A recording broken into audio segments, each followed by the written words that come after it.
and I became her guide in 2005. And I think I went to Delhi. Just like the old fellows have some children at very late stage in life,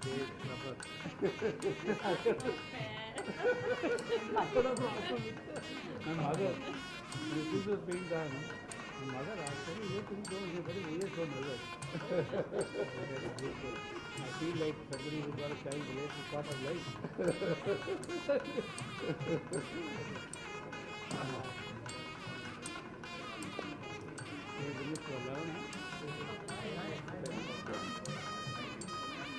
At that time, travel has only got to CSIR and Yeah. I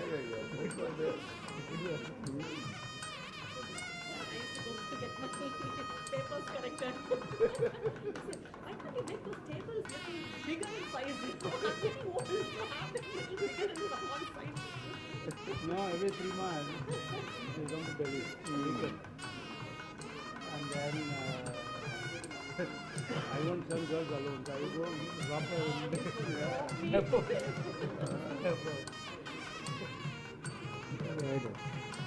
until 2009, when I'm on the tail, so I let her come to and she died. Yeah. My motivation is definitely gone.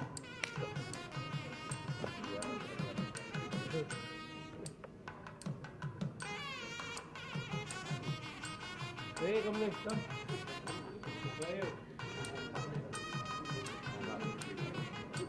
He is actually, it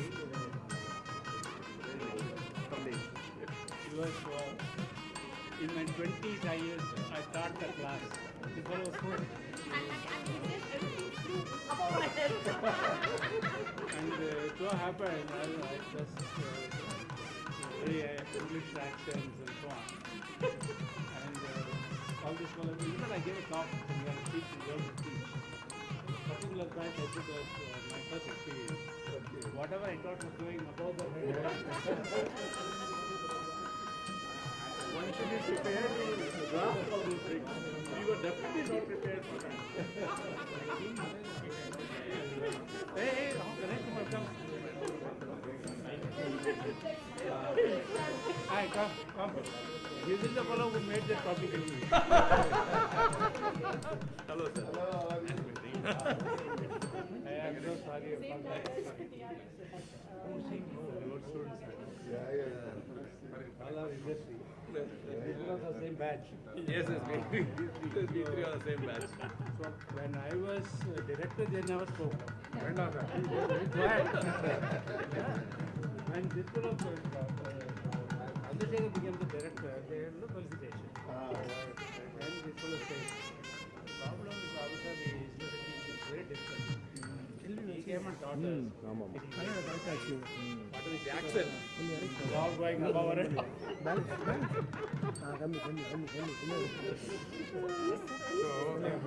whenever he sees us, he will say the same thing. And he will remember it very well.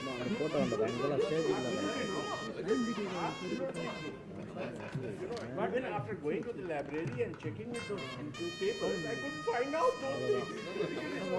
Just, they were only by the students. He said we would meet him as he became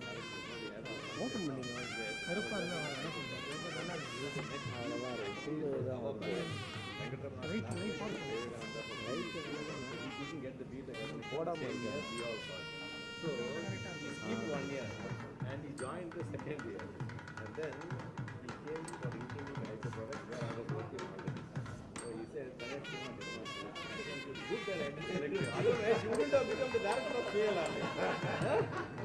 Had I taken him that time, he would have become another, leather chemical representative and the direction would have changed somewhere. So I think things got changed there. Nice, sir. Good. We are colleagues in he was secretary. I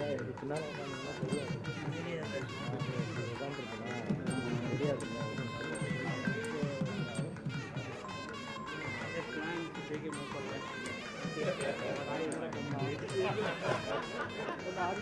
So you have to miss didn't like them.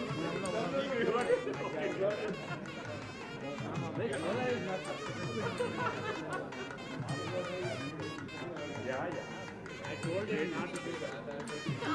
I ended up in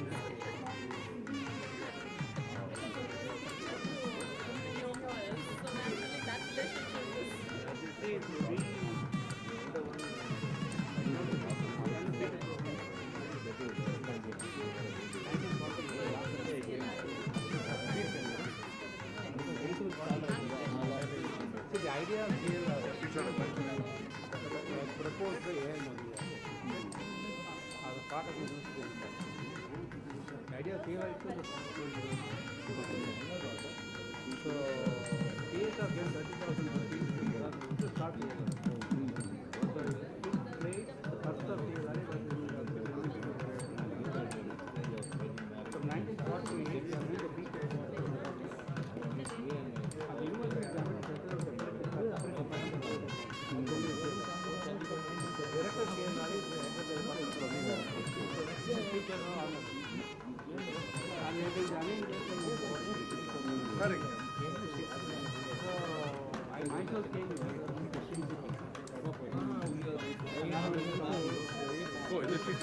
first class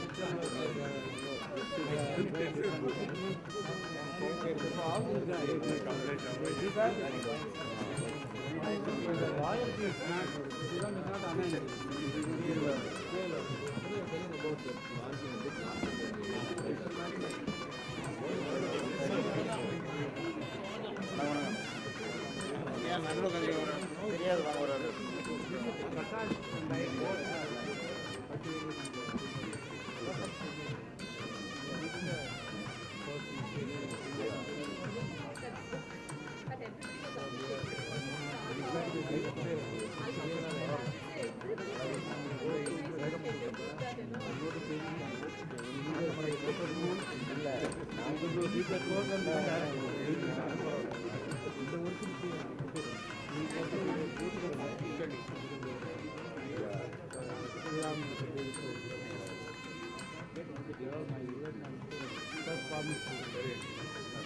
Jai Jawan, Jai Kisan.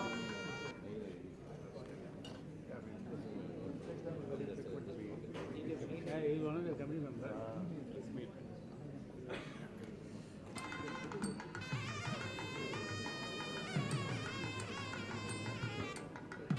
You get a BM that budget.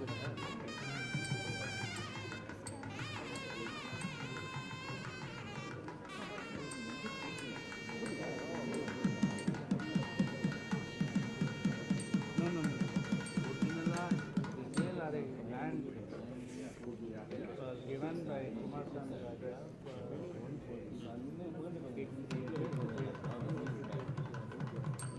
and when the building was first starting for CLRI was 4 meters, just for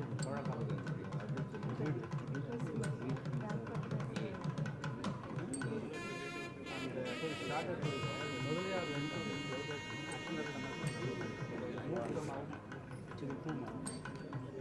And if you go on that road, one of those hospitals is a case here to CLRI. So we started from the hospital in 1950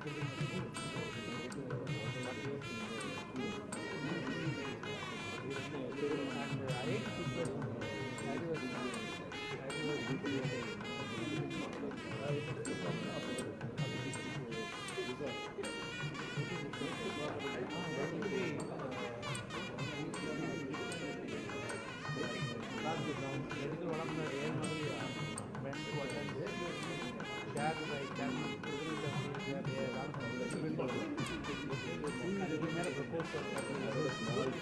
three conditions. He is a viable trade, and they put university, and then he give land. Three conditions. He came back, persuaded the local people before he gave the land to scale in 1 week. Calcutta could not. Calcutta had viable university, it had everything, but they couldn't arrange the land. So Taylor again made it. And it was originally work for. So what they did was they took the road out. And there was where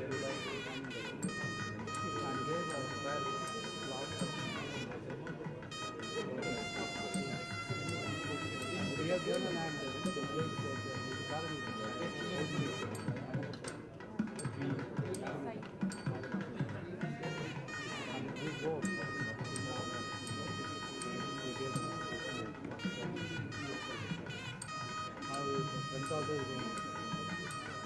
I managed not to do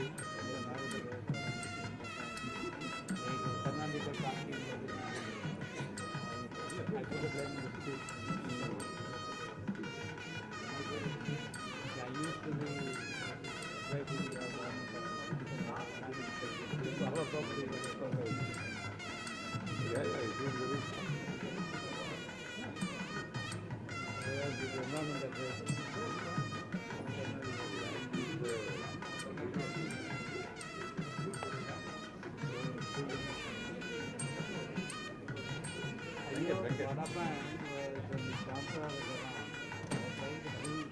the president.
But he went out to he finished that all of us second best. All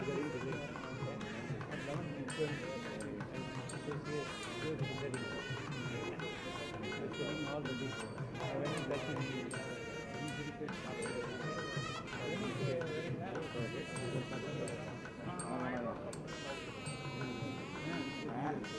what do you want?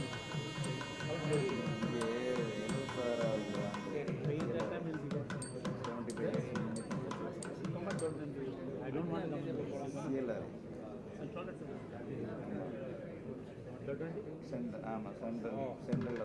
I know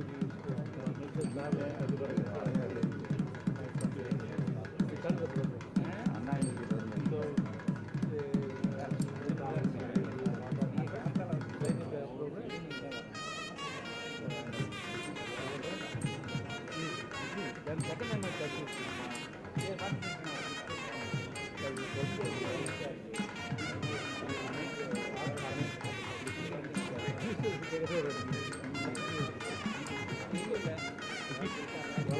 it.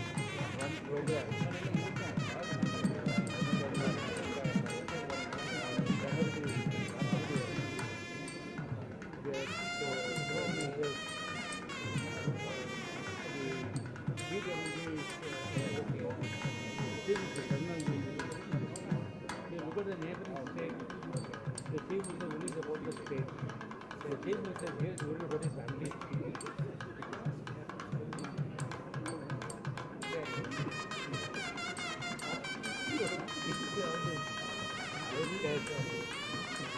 It is not old.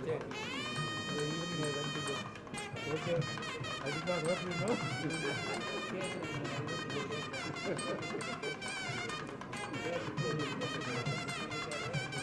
Every time letter fire, we want to the fire. So that's one particular time. So all the people in the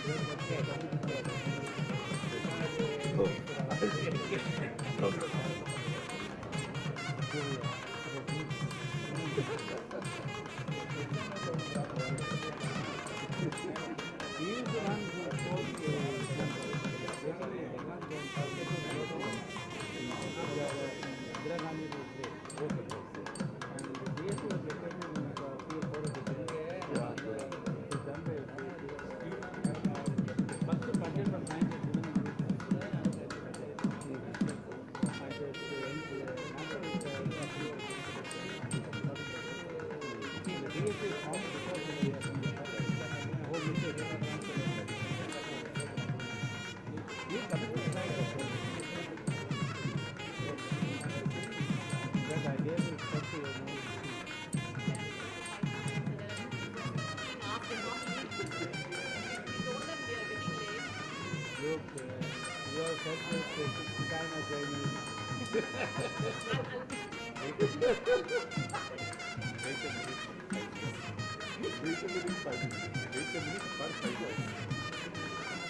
now you understand how harassed I am.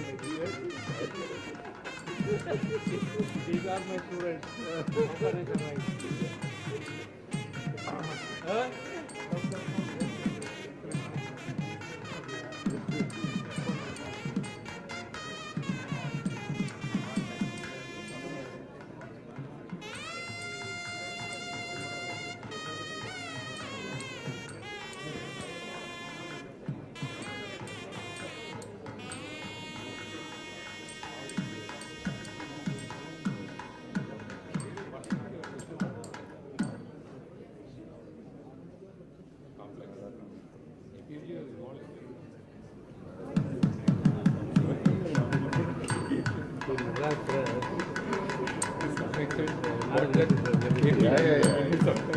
Very glad.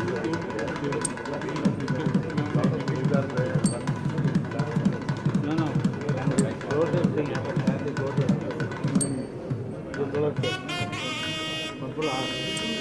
Don't give us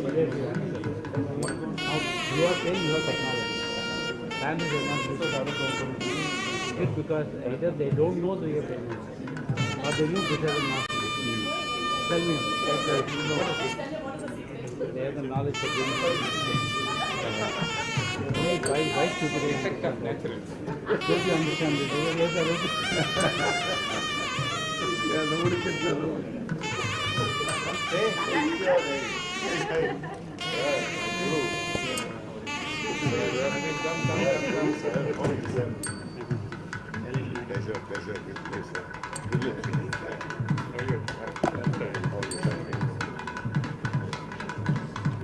I had a classmate, same age,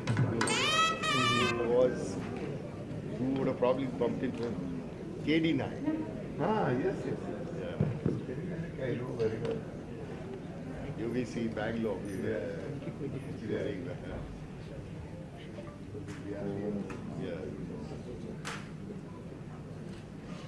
The chairman is Yeah. It's good to have.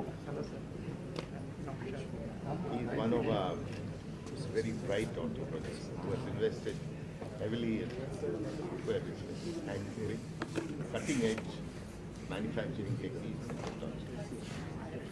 Good afternoon, ladies and gentlemen, Model we to have. our distinguished guest of the day, to the stalwarts from the industry, and to the renowned academicians, and to each and everyone present over here.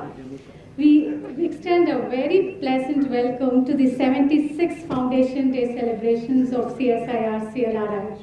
Before we commence, CSIR-CLRI has planned a week-long program under the 1 week, 1 lab campaign of CSIR from 2nd to 6th May 2023 on the theme Celebrating Leather, reaching out to all the fraternities of leather, including students, government, industry, and to the common man. We will have the release of the teaser video of the CSIR-CLRI 1 week, 1 lab program, which will be released now, and we are celebrating leather.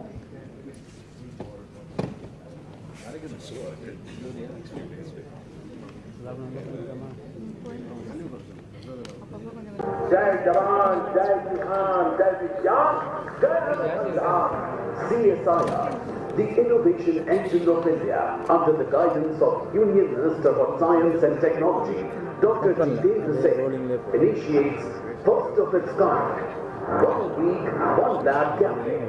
The campaign will showcase 37 laboratories of CSIR.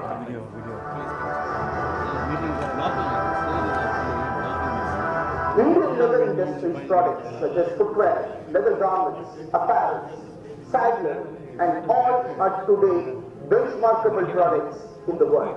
To showcase what the CSIR has done to this country's manufacturing sector and to the society in general, we have undertaken a program called as 1 week, 1 lab.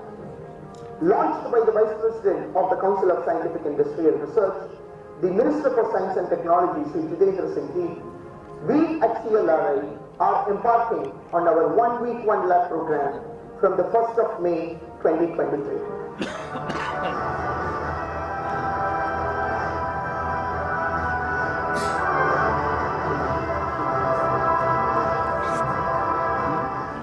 Central Leather Research Institute, one of the constituent laboratories of Council of Scientific and Industrial Research, engaged in research and development programs in niche avenues connected to leather. Institute has been providing reliable testing and analytical services and also contributing immensely to manpower development.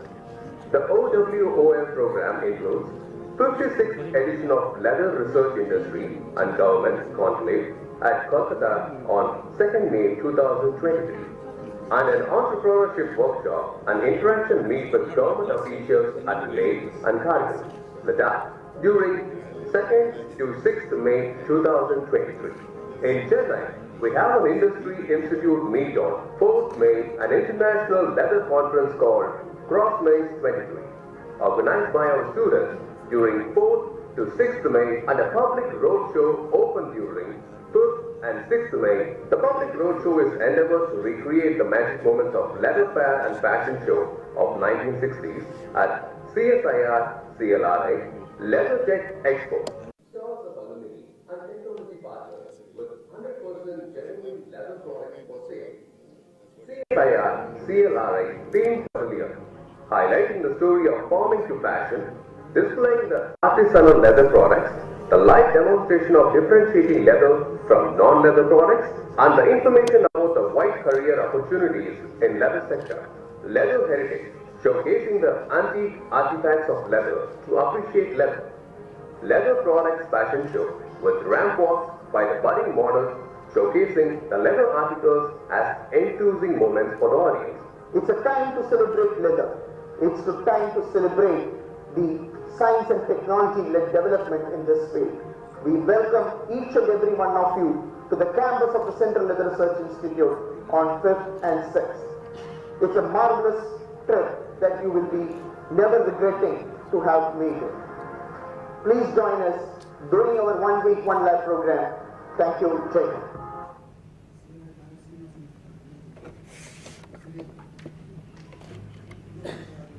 To start with, we'll have the invocation, the Tamil Thai Varthu. May I request the audience to rise for the invocation, please.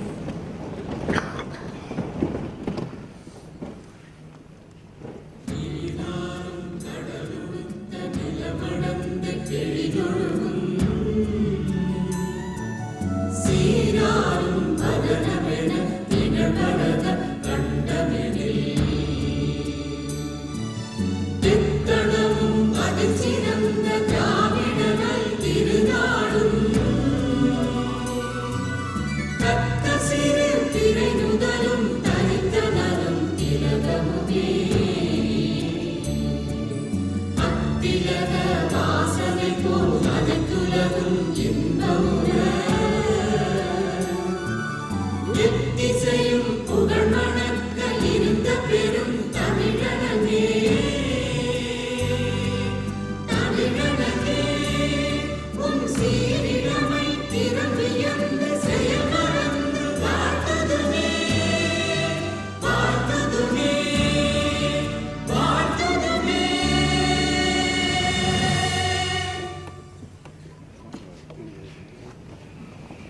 Thank you.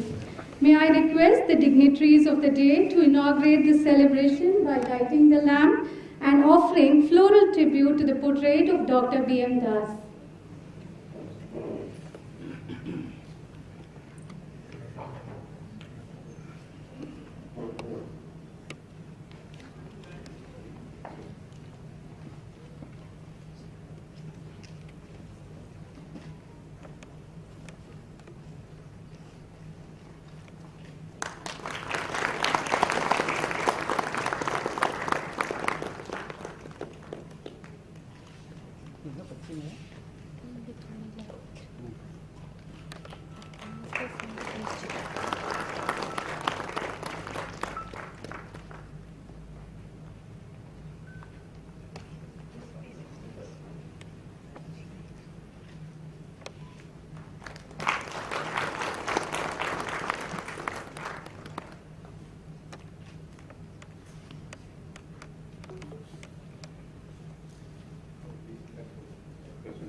May I now request our Director, Dr. K.J. Sriram, to felicitate the dignitaries on the dais with an Angavastram.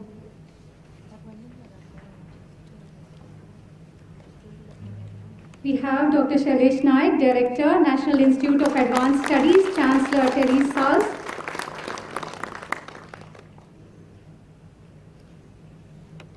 Shri Habib Hussain, Chairman, Research Council of CSIR-CLRI. And Shri V. Naushad, President, Confederation of Indian Footwear Industries. Thank you, sir. May I now request our Director, Dr. K.J. Sriram, to welcome the gathering. Please, sir. Good afternoon to everyone. CSIR-Central Leather Research Institute's fundamental objective has been to create value for our country through the leather sector. At CSIR-CLRI, we are constantly seeking to develop technologies for the sector in a sustainable manner. The success of this institute is in its commitment to continuously improve upon our existing technologies while also innovating for new technologies that provide solutions to the changing needs of this society. CLRI, with its long track record of developing unique proprietary technologies for cleaner processing of leather and environmental management, and introducing a range of chemicals, leather products, biomaterials, and so on in the market, is meeting the needs of the industry and the society.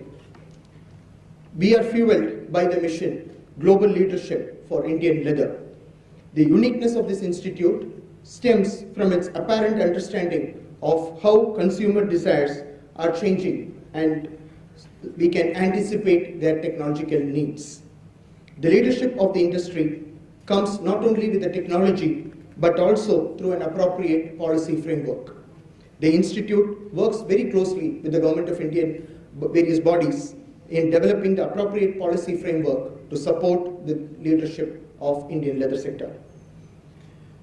The industry is changing in an unprecedented speed.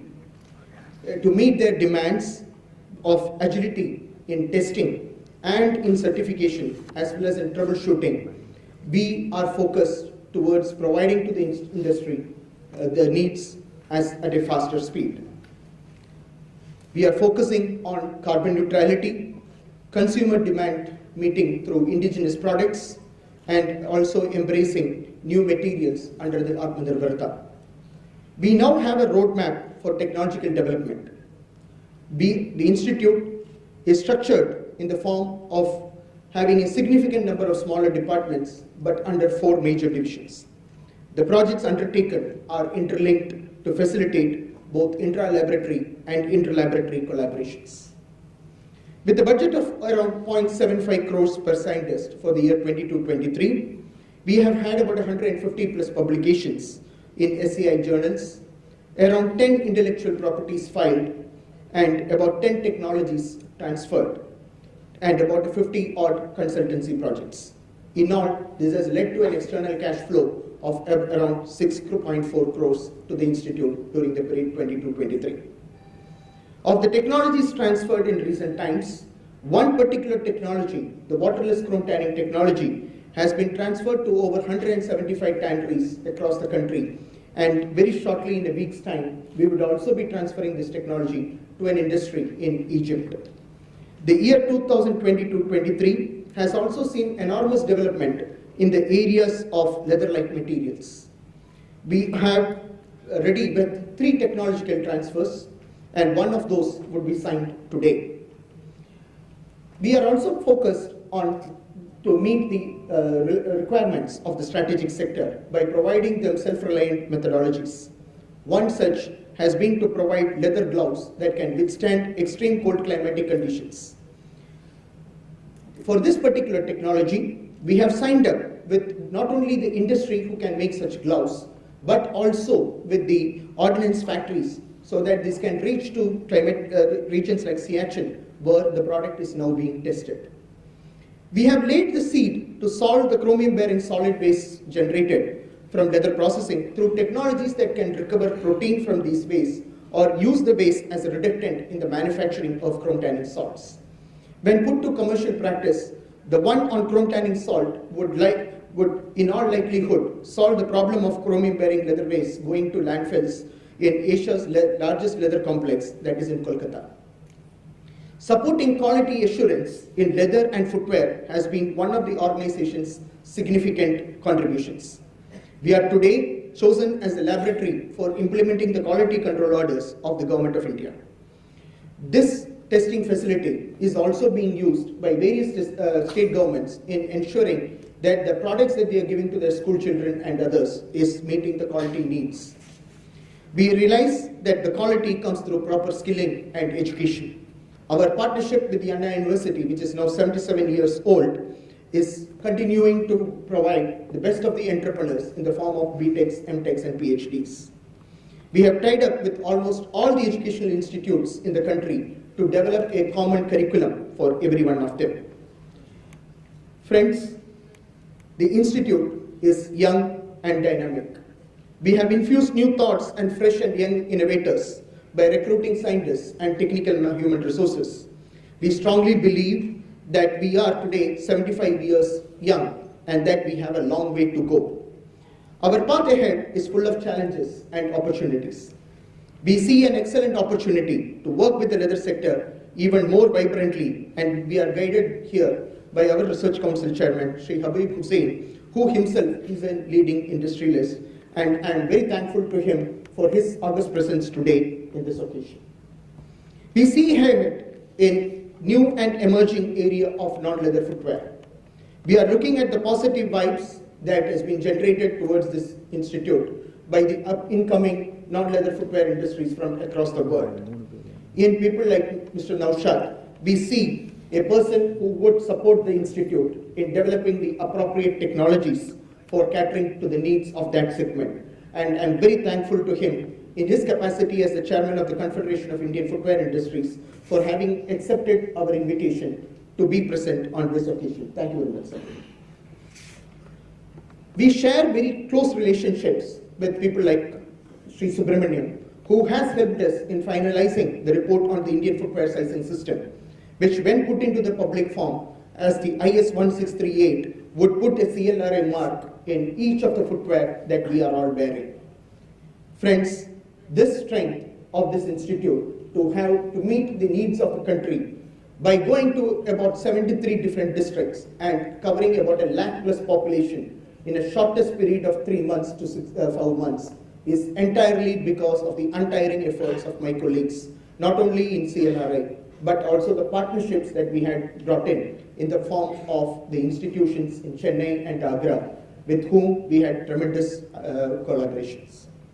I take this opportunity to thank not only the CFTIs in Chennai and Agra, who helped us with this footwear sizing program, but also all those colleges, schools, industries where we had gone and who enabled us to do this exercise in such a short and small manner.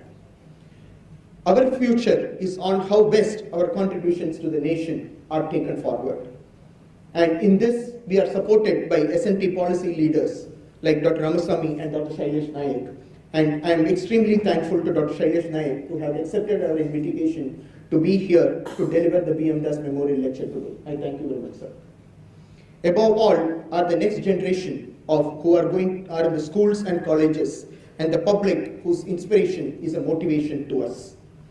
To let them gain a knowledge of the contributions that we have made to the sector and thus our nation, we are embarking on a planned program, a model created by the Honorable Vice President of CSIR, Dr. Jitendra Singh, known as the 1 week, 1 lab from today onwards. We moved to Kolkata this evening to commence a being clock celebration of leather through CLRI, where we have the 56th edition of Leather Research Industry Government Conclave, during which we will develop the R&D-led development for the leather product sector and also the specific requirements of the industry in Kolkata. From tomorrow to the 6th May, we are also in Ladakh, where in Leh and Kargil, we are launching the entrepreneurship programs to generate 150 plus entrepreneurs from the people in Leh and Kargil. Finally, on the 4th, we have an Industry Institute interaction meeting which would pave way for the Institute's activities for the next 5 years. For the next 75 years. On the 5th and 6th is the public roadshow where CLRI and its alumnus would showcase the might of leather. We call this the celebration of leather, and I wish all of you join us in this events throughout. My students in the BTech program have launched the first ever international virtual conference of leather students. With participation from about 8 countries, the technological symposium that my students would be holding on the 5th is going to be a role model and a calendar event of the International Union of Leather Technologists and Chemist Societies. I wish them the very best for their events. I remain grateful to all those who are taking the technologies from this institute. Some of them have worked with us through the year, through sponsored research programs and so on and so forth. A few of those technology transfer agreements would be signed and exchanged today. I remain ever grateful to all those industries who are supporting us throughout. Finally, but not the least, I look forward to the continued blessings and support to this institute for it to serve the nation even better and better. Jai Hind.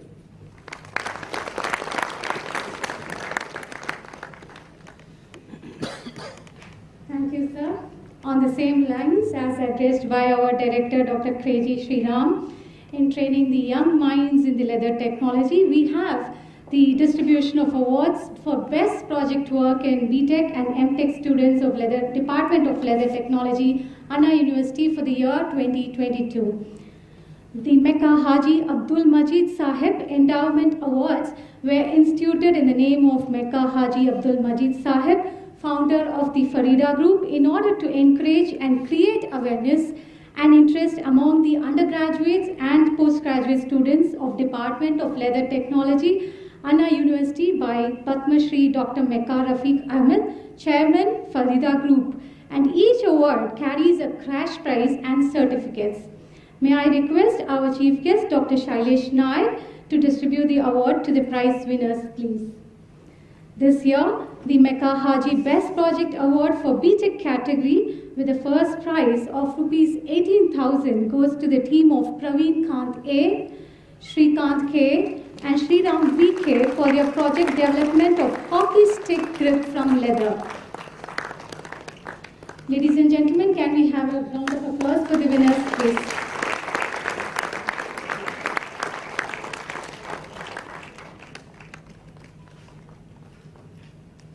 Shrikant K.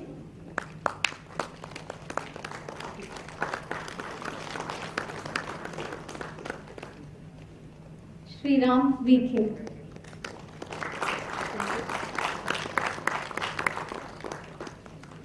The second prize in the BTech category of rupees 12,000 goes to the team of Sivraj Pandian B and Ajit R for the project Kids Shoe from Leather Jacket Fish Skins.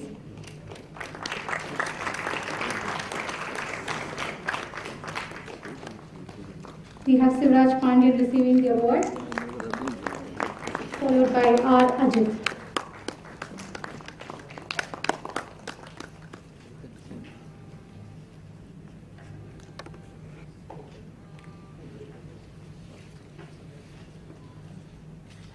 The third prize of rupees 9,000 in the BTech category goes to the team of Aisha A, Libby Dimple J and M. Sugan for their project Processing and Designing of Leather Cradle. Ladies and gentlemen, can we have a huge round of applause for the winners, please?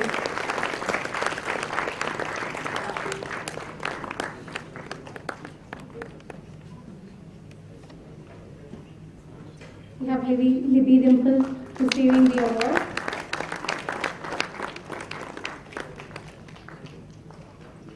Followed by M. Sugan.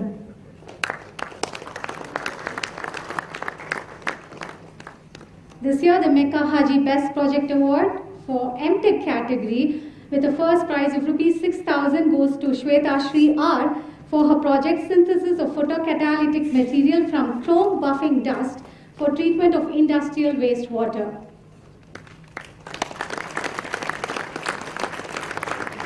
That's Shweta Shri for us. Next, we'll be presenting the BD Baya Award for Best Project Work for the year 2022. And this award was instituted by Mr. Manoj Baya of CNE Limited to encourage talent at the Department of Leather Technology, Anna University. The award was instituted in 2016 for the best project work of the students of leather technology. And in this, we have, in the best project category, we have Anjuda M, Manigandan H and Kishore A getting the first prize of rupees 12,000 along with their certificates for their project Circular Economy Approach to Utilize Chrome Shavings as Tanning and De-Tanning Agent in Leather Processing. Can we have a huge round of applause for them?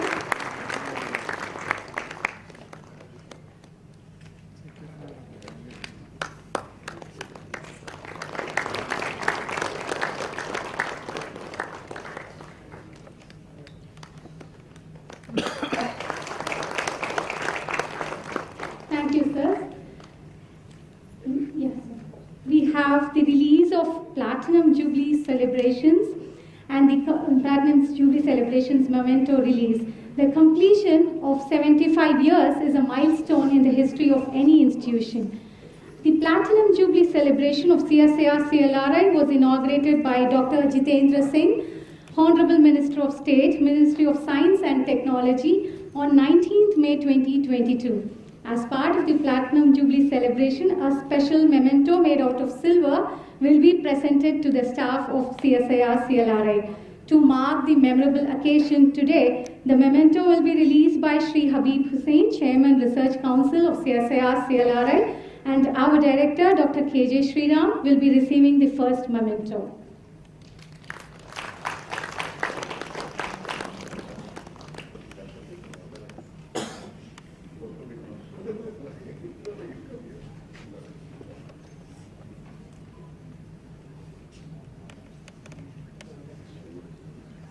Can we have a huge round of applause,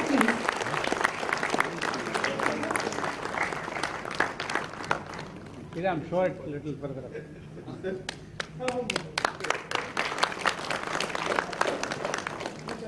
You don't want to receive any closed boxes.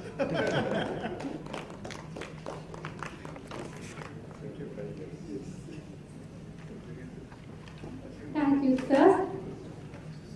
Next, we have the release of the book Handbook for Shoe Factory Managers, authored by Sri Ramesh Subramaniam. This book is a ready reckoner for managers and supervisors in the shoe upper and full shoe units that covers all aspects of shoemaking from design, cutting, lasting, and other various operations. It is indeed a must-have for the technical managers in the leather industry. May I invite Sri Ramesh Subramaniam, the author of the book, onto the stage, please. And may I request Shri Habib Hussain, Chairman Research Council of CSIR-CLRI, to release the book and present the first copy to our guest of honor, Shri V. Naushad, President Confederation of Indian Footwear Industries.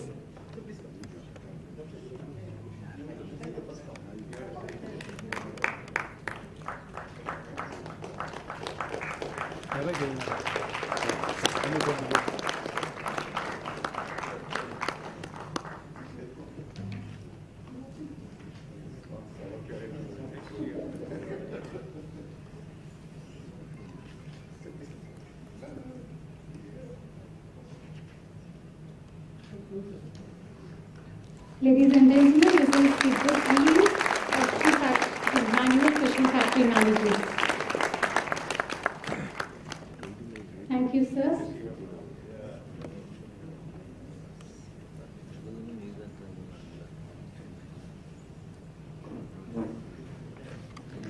Up next, we have the presidential address by Shri Habib Hussain, Chairman Research Council.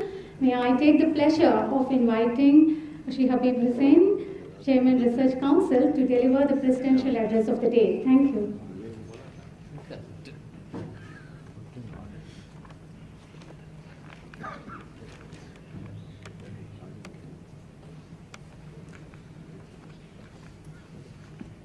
Our respected Chief Guest, Dr. Shailesh Naik, Dr. Sriram Naushad, my gurus, Dr. T. Ramaswamy and Ramesh, and our evergreen former director, CSIR, Chandru, Talepati Chandru, and my distinguished friends from the industry. I have a prepared text, but I'd like to step out of that because Dr. Sriram has given you in fair amount of the achievements of this institute. We had a press conference just before this. And in the press conference, there was a gentleman of the press who asked a question of Dr. Sriram. What is the one significant or two significant things that this institute has achieved? My submission would be living in harmony with the environment. Number one. Number two would be creating very gainful employment to the underprivileged.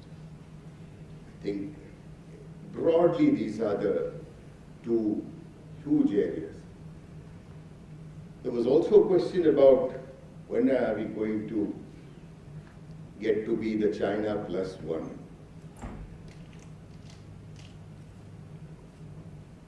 Or China plus one country in the world. So one thing I have seen in the last few years is that we should now look at ourselves in the next 5 years of being India plus one to anyone else, rather than being an alternative to China. We have got the intellectual capacity, we have the technology, and we have got the wherewithal, we've got the natural resources to be global leaders.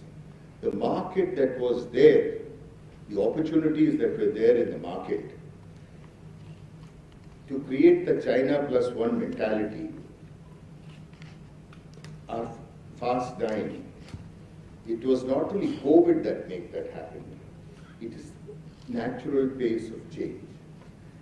Recently I saw a WhatsApp, this thing where in, I think in Schiphol airport or some Amsterdam airport, where the intelligent baggage handling was taking place. So instead of what would have been the old system with volumes increasing, have some more conveyors, have some more loaders and unloaders.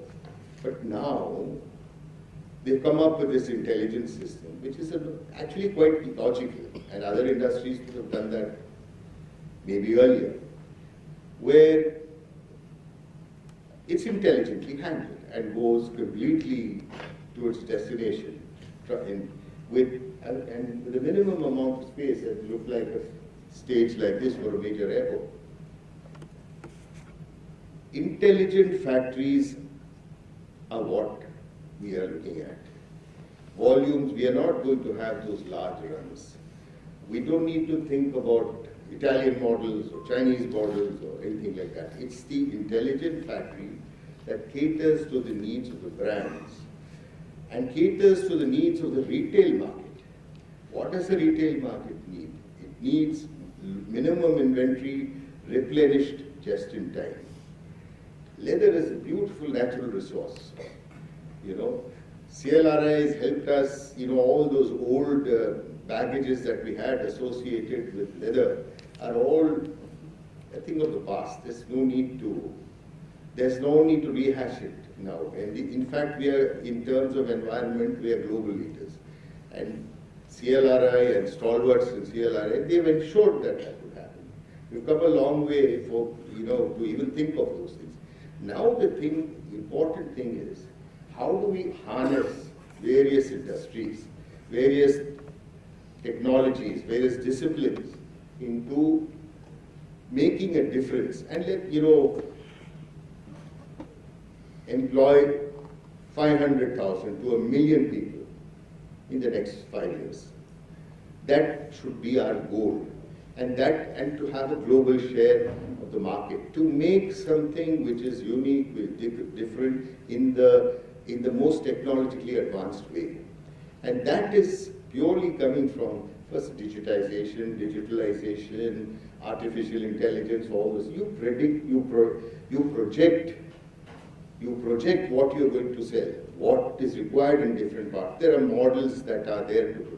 And you have intelligent factories which produce and keep. So you can, you know, when I was in the US a few months back, I bought a few pairs of shoes. It took me 4 or 5 days to get it from, by courier from their brand warehouses, those Brooks and Coleman. 4 or 5 days can go from India also now. It's possible.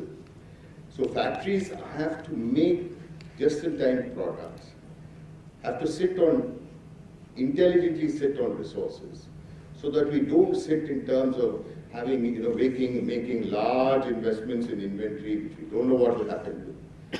You know, intelligent use of resources, intelligent use of manufacturing techniques, intelligent use of the technology that is available already. And harnessing all that, I think the government, the Prime Minister has shown the way. He has really shown the way in the sense that all the silos that we have in different governments, departments, ministries, they have all been broken down. Sometimes some of us who were from the earlier generation, we wish that we would have been younger and in this thing, because you were just going across all challenges, and you're harnessing all your resources to meet those challenges. And you have dynamic youngsters who are taking up. Above all, you have seniors like Dr. Nayak who are mentoring and guiding this change process, rather than just looking at it as an extension.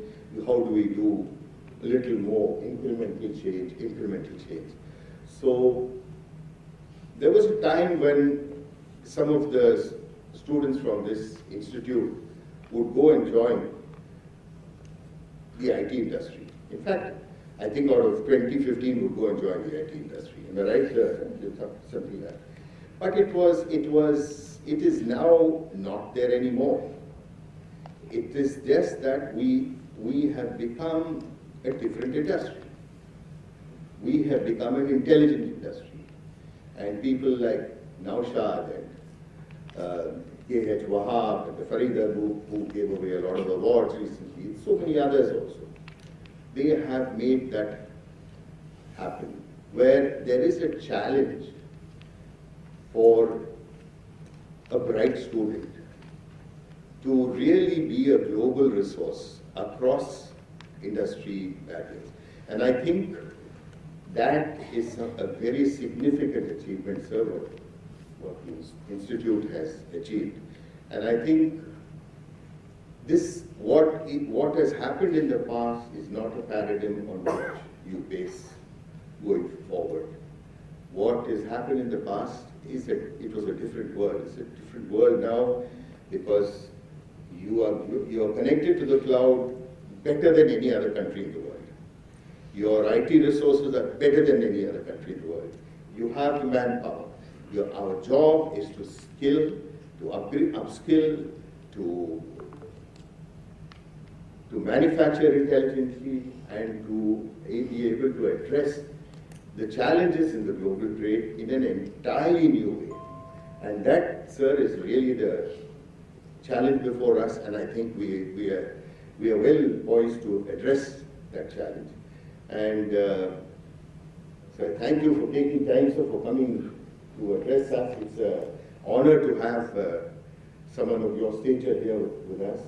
And incidentally, we were born in the same year, and we have a classmate who's my classmate, who's his colleague. But it is a joy to see this new India, and I'm happy we're alive to witness this change. What it needs now, as again what the gentleman of the press said, we need the guts to invest. We need the guts to make those changes, not in the same old way, incremental way. Step out. And we need the young people from this institute to help lead that change. Thank you very much.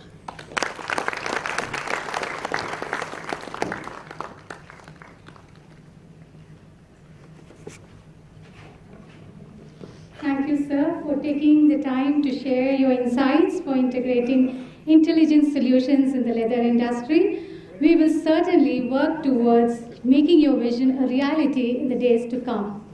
Up next, we have the exchange of licensing agreement for the technology.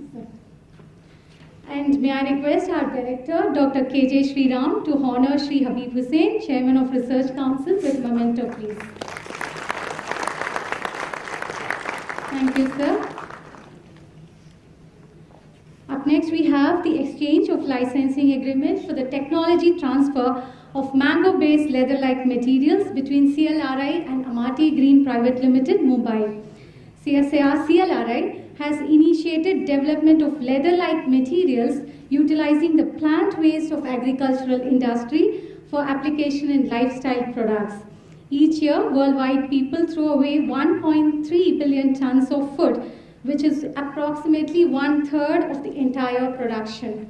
Nearly all of the fruit grown globally is discarded between the field and the food.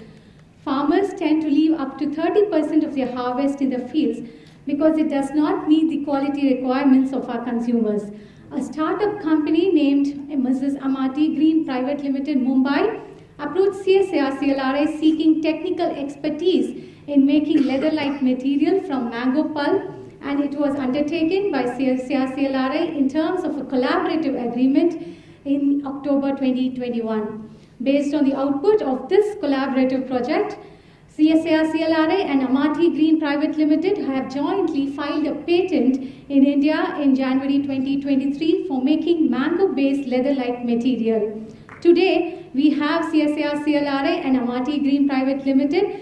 We have entered into a licensing agreement for the process know-how for the manufacture of mango-based leather-like material for lifestyle product applications for utilizing and making consumer products. A number of products were made and tested for ensuring quality requirements. The company has plans to bulk produce the mango-based leather-like materials and lifestyle products and market them. May I request representatives from Amati Green Private Limited, Mumbai, to join us on the stage for the exchange of MOU with the director, Dr. KJ Sriram.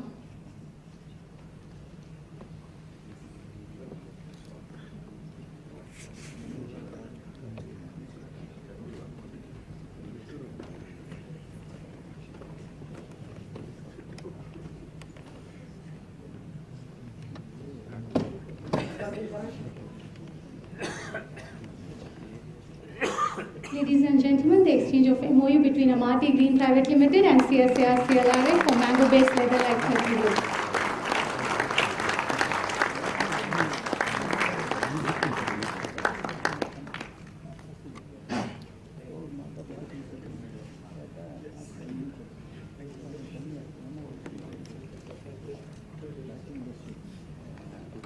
Thank you, sir.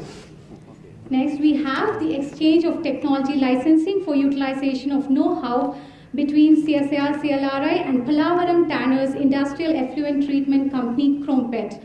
And there is also the exchange of technical consultancy agreement between CSIR-CLRI and Pallavaram Tanners Industrial Effluent Company. And about the exchange, we have about 490,000 tons of different types of solid waste which are generated from Indian leather manufacturing industry every year. Pallavaram is one of the important leather clusters of the country, and tanneries in this cluster are predominantly manufacturing finished leather from tanned leather. This cluster generates processed solid waste such as shaving waste, trimming waste and buffing dust. CSIR-CLRI has developed many technologies for preparation of various products such as sintins, poultry feed and organic fertilizer from these waste. Today, we have an agreement signed between Pallavaram Tanners Industrial Effluent Company and CSIR-CLRI for transfer of the technology and also for the preparation of detailed project report for the establishment of the plant. Transfer of such kind of technologies would provide fail-safe solution to the problem of solid waste, and also it ensures financial returns. May I request a representative from the Pallavaram Tanners Industrial Effluent Treatment Company, Crompet, Chennai, to come on the dais to have an exchange with our director, Dr. K.J. Sriram.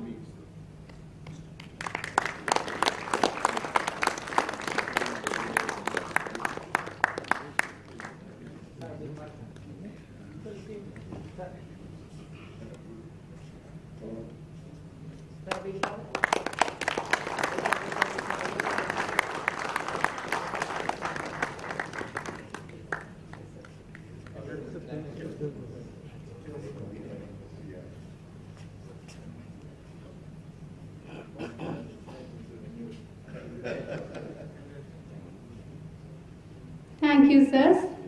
We at CSIR-CLRI are profoundly delighted to take this opportunity to introduce our chief guest of the day, Dr. Shailesh Naik, who is currently the Director of National Institute of Advanced Studies, Bangalore, and Chancellor of Terry's School of Advanced Studies. Dr. Naik is a distinguished scientist in the Ministry of Earth Sciences. He was the chair of the Earth System Science Organization and Secretary to the Government of India for the Ministry of Earth Sciences between August 2008 and 2015. Dr. Naik obtained his PhD degree in geology from the MS University of Baroda in 1980, and he joined the Space Applications Center as a scientist and was subsequently elevated to the Director of Marine and Water Resources. Dr. Naik was appointed as the Director, Indian National Center for Ocean Information Services, Hyderabad, where he set up a state-of-the-art early warning system for tsunami and storm surges in the Indian Ocean. Dr. Naik is the Chair, National CSIR Committee, Indian National Science Academy, New Delhi, Research Advisory Committees of the CSIR National Environmental Engineering Research Institute, Nagpur, and National Antarctic and Ocean Research Center, Goa, and Defense Terrain Research Center, Delhi. He has chaired an expert group and conceptualized to the establishment of national GIS in the country and been a member of many national committees related to earth science, coastal protection, mangrove, coral reef, and coastal zone management. Dr. Naik is a fellow of the Indian Academy of Sciences, Bangalore, the National Academy of Sciences, Allahabad, the International Society of Photogrammetry and Remote Sensing, and he is also the academician of the International Academy of Astronautics, Paris.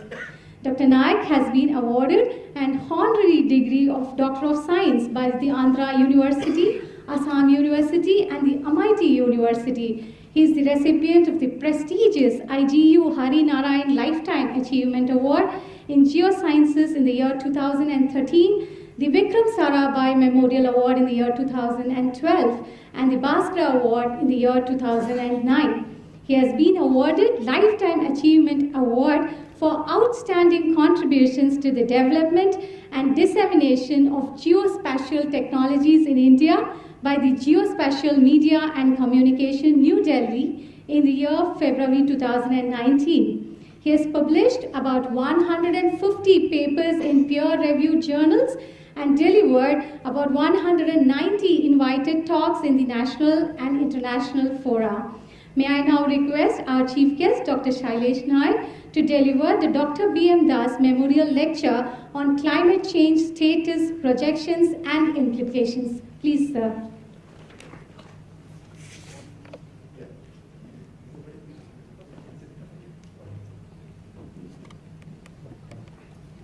Sri Habib Hussain ji, Dr. Sriram, Sri Nausad, Dr. Ramasamy, distinguished guests, ladies and gentlemen. First of all, my heartiest congratulations to all awardees for their meritorious performance, and to all of you for the 75th completion, 75th year of the CLRI. It's a really great achievement. I'm very happy to be here because I know CLRI from Dr. Ramasamy. He used to talk many times, but after a long time I could really come here and talk to you. Last couple of years with Dr. Chandrasekhar. So I had a lot of connection with CLRI in that sense. And it's really unfortunate to come here and give a Foundation Day talk in the memory of Dr. Das, who's a legend. And I must say that whatever I know a little bit about him, he is the real father of leather industry in the country. When Dr. Sriram asked me to come and talk to you, I was a little puzzled because I am not an expert on either chemistry or leather or biology or any of those things. But I thought that what connects to all of us and most of us experience now about the climate change. So I thought I will just briefly tell you some of the issues, what we are, and then if you have any questions, I would be very happy to answer them.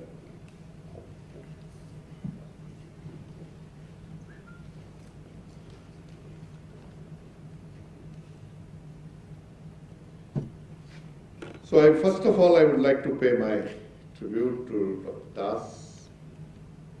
On his memory, I think CLRI is every Foundation Day.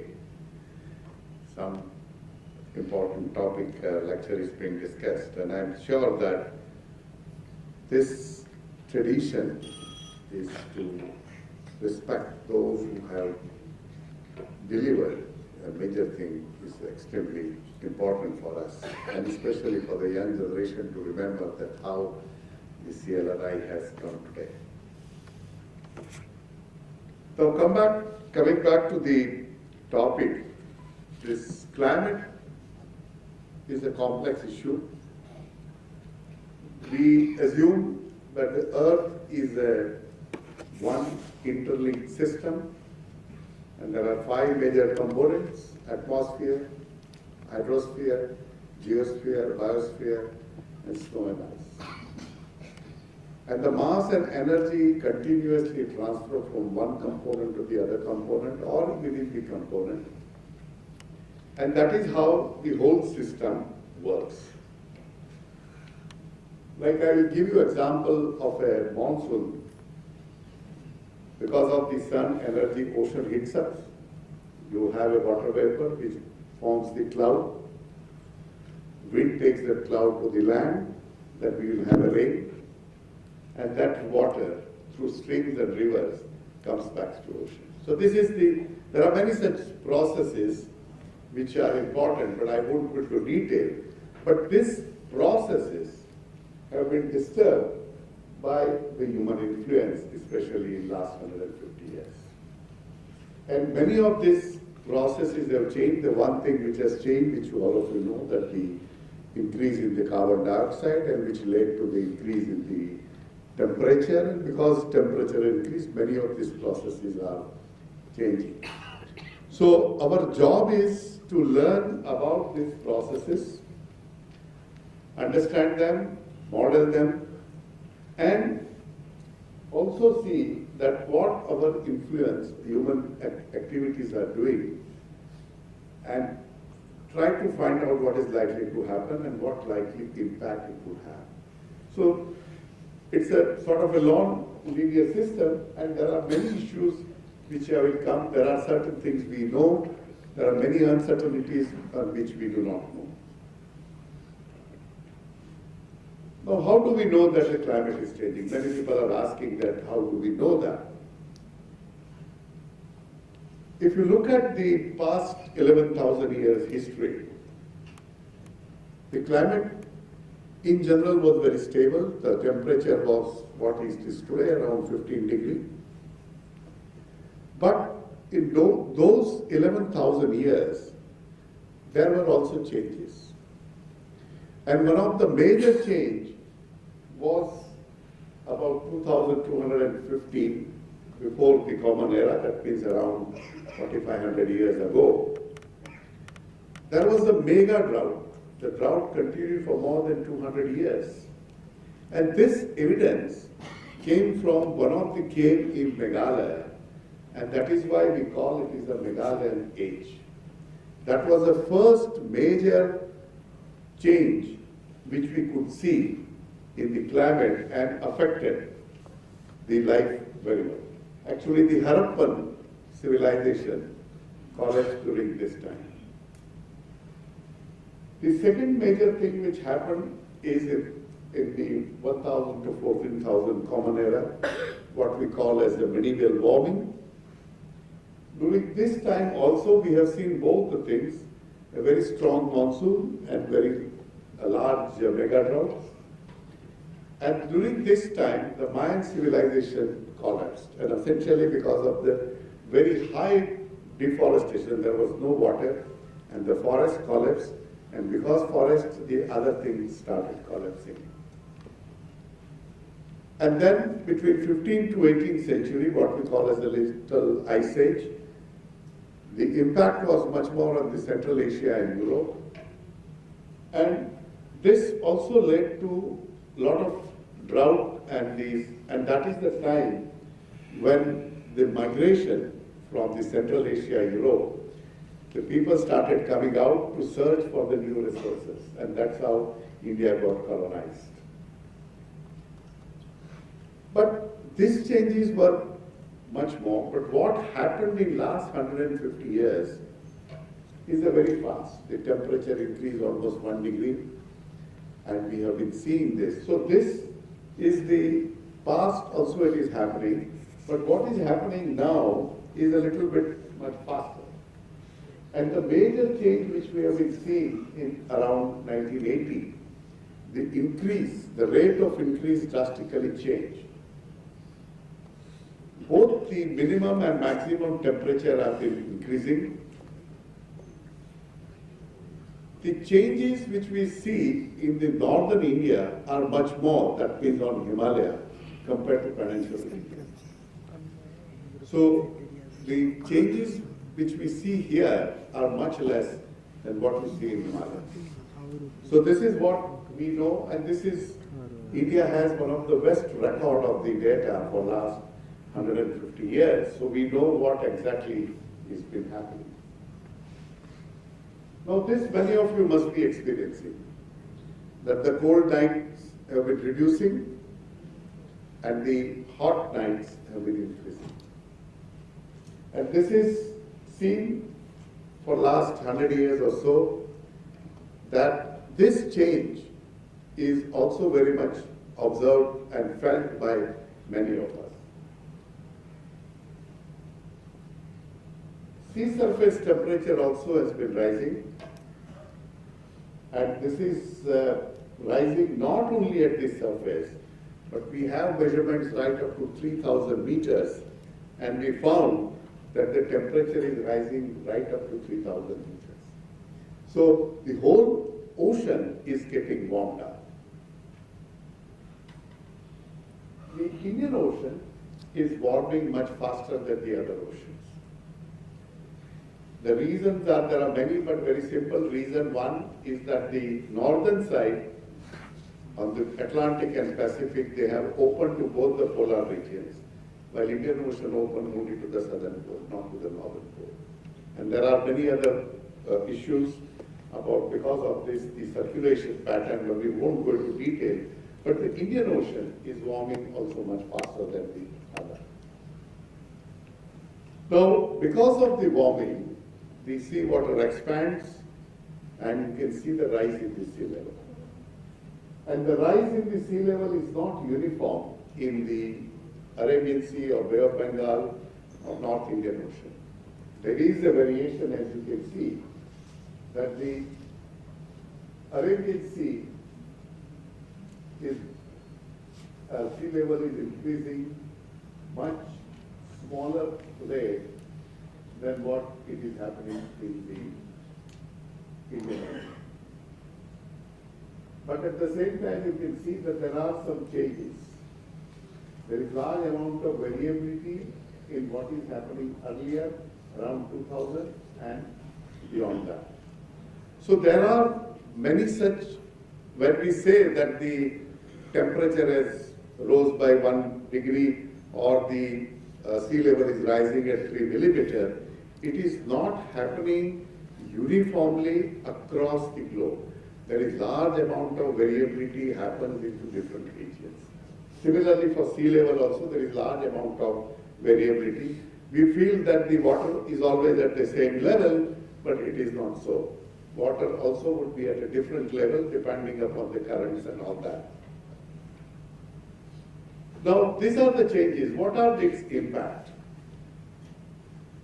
The one impact which is very visible is that the low and moderate events are decreasing, and heavy and extreme, very heavy events are increasing.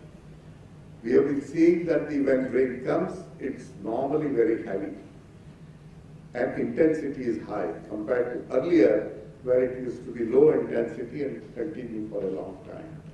So this has been visible on the data which we have.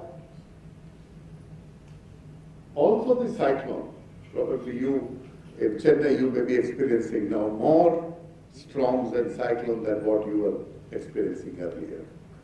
We have also seen that the intensity of the storm has increased. The frequency may not have increased that drastically, but as and when the storms start developing, most of the time it converts into the cyclone, which used to not happen earlier. So we have now more cyclones, more intense cyclones and storms happening, especially on the east coast. And because of that, also the rain and other things also happen. In Himalaya, of course, we know that the glaciers have been reducing, but there is a large variation from 1 meter to 60 meters. The large variation, the western Himalaya are retreating slowly, while in the central and eastern they are retreating much faster rates. So it is not that everything is happening in the same. There are various reasons how the glacier, whether it is small or large, whether it is facing east or west or north or south, whether it is a steep or a gentle slope. So there are several factors which affects the retreat of the glacier. But it is definitely retreating, and the retreat area is around 16%, which is same as found in the Chinese Himalaya, which is also 16. So by and large, what we have estimated is true for entire Himalaya, that about 16% area of under ice has been lost. But the important thing is the mass balance, because alone area is not important, but how much mass has changed. And the one estimate is we are losing about 4 million tons of ice every year.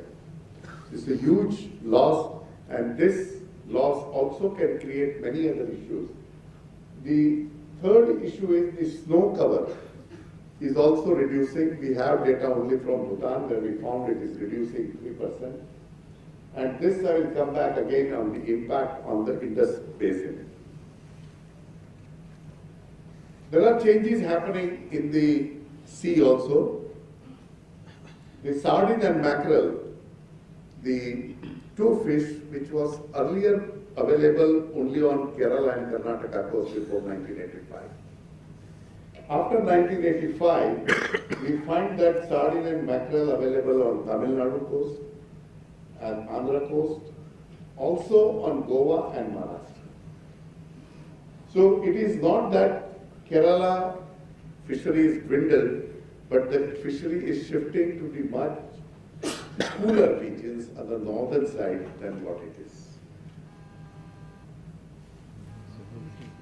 Now, these are what will be happening, and then we would like to predict what are likely so that we can take some action. Now, we have our own model, Earth System Science model, which is done by IITM at Pune, and we participated in the recent 6th assessment. And this is some of the data which we have. What we assume that by 69, the temperature would have increased by 1.67, and by 2069 by about 2 degrees. This is, of course, if we don't make any change, and this is, we have the moderate emissions. But the change in precipitation is very drastic. You can see that the very large increase in the rainfall is predicted. Now, why it is so? Because with the rise in the temperature, the moisture in the atmosphere will increase, and that will change the mean extreme rainfalls. And this is what we have been experiencing, as I showed you. And this is going to continue to happen in the coming years. Now, when the extreme increase, we will also have some areas under floods and some areas under droughts, which we are seeing in many places, that this is what is happening. The sea level also is rising, and in many places you see the sea erosion, the coastal erosion has increased in many places along the Indian coast, where no engineering activity is also taking place and there is a change. So this is essentially a response to the sea level rise. And the cyclones are also likely to increase. The very interesting thing which is happening in northwest and northeast. In northwest, the number of rainy days have increased, while in northeast, number of rainy days have decreased. There is about 8% decrease in the rainfall in northeast and 8% increase in the rainfall on the northwest. Also, the productivity is increasing in the northwest. What we are seeing is the monsoon is again shifting back towards the northwest, western side, and that is why you see floods in Rajasthan, Gujarat, Punjab, and all those western areas which were not experiencing floods are regularly experiencing the floods. Now, other thing in northwest is the Indus Basin, which is mainly based on the snowfall. It's summer melting of the snowfall during summer, and you get large amount of. Now, this is not very sure that how it is going to function. And we have seen in Pakistan that if it melts and rain also comes together, it can create a havoc. The first estimate is about $30 billion of loss with a one flood alone. So these kind of things are likely to happen more and more. And this Indus Basin is not dependent on the monsoon, unlike the Ganges and the Brahmaputra. is more dependent on what happens to the snowfall. And we do not have a full understanding about the snowfall. So we exactly don't know how or what is impact of going to happen on the northwest. Now, these are, of course, we talked about the issues, but the problem is not created by us. It's a global problem. And let us have a look at that what actions are being taken. So there are two things which is being talked about. One is the mitigation. That means how we can negate the impacts of the climate change. We also know that each country, whoever develops, it depends on how much energy they use.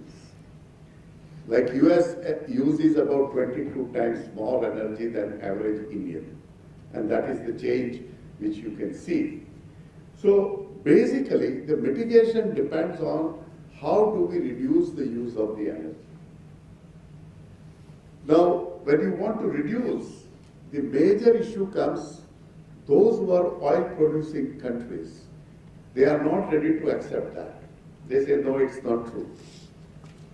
So, because if it is true, then their economy is going to be in problem. We have seen with the Ukraine-Russia war, how the energy is playing the whole issue because of the war. The second is how best we can use the efficiently. And as you see now in India, the LED, which is earlier not many people were using because it was expensive. Now everybody is using because they realize what light which we used to get with a 60-watt bulb, we can get with a 9-watt bulb.